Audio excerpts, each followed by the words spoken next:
Here is the newest receiver from Newbeedrone.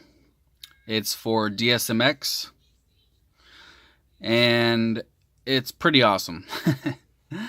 I've used it's called the beeceiver. I've used the beeceiver before from Newbeedrone, the V1 dsmx one. Oh no, I never used the dsmx one actually. I think it also had a bind button, because this one has a bind button. I think the V1 had a bind button too. I always thought that was awesome that it was one of the few good dsmx receivers that has a bind button.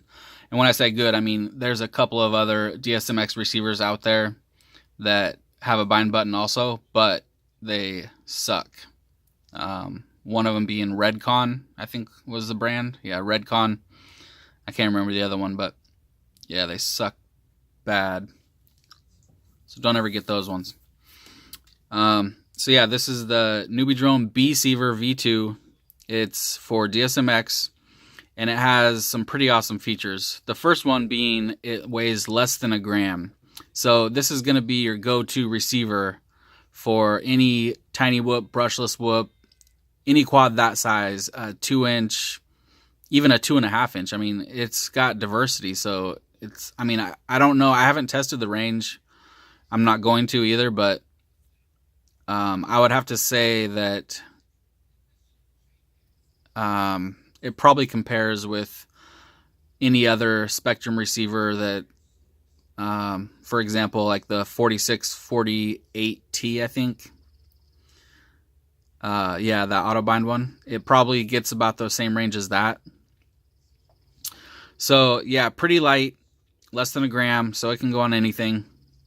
Bind button, like I mentioned, so that's just awesome. The way that you bind it is you power up the quad, and then you just push the bind button once, and then bind it to your radio. I mean, it's so simple. It's so much easier than having to do the stupid CLI commands that suck. Another cool thing about it is the voltage range. The voltage range is 3 to 10 volts.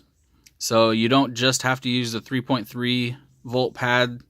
You can use a 5 volt pad. You could use a 7 volt pad. I wouldn't use a 10 volt because you don't want to be at the top of the range. But if it was me, I would probably use a 5 volt pad, just because that way you know that you're never going to get a brownout, because the voltage, even if it dipped below 5 volts, you know, it could still go down to 3 and still be good. So, and that's not going to happen on a 5 volt BEC. So you're pretty much never going to have a brownout if you put this on 5 volts.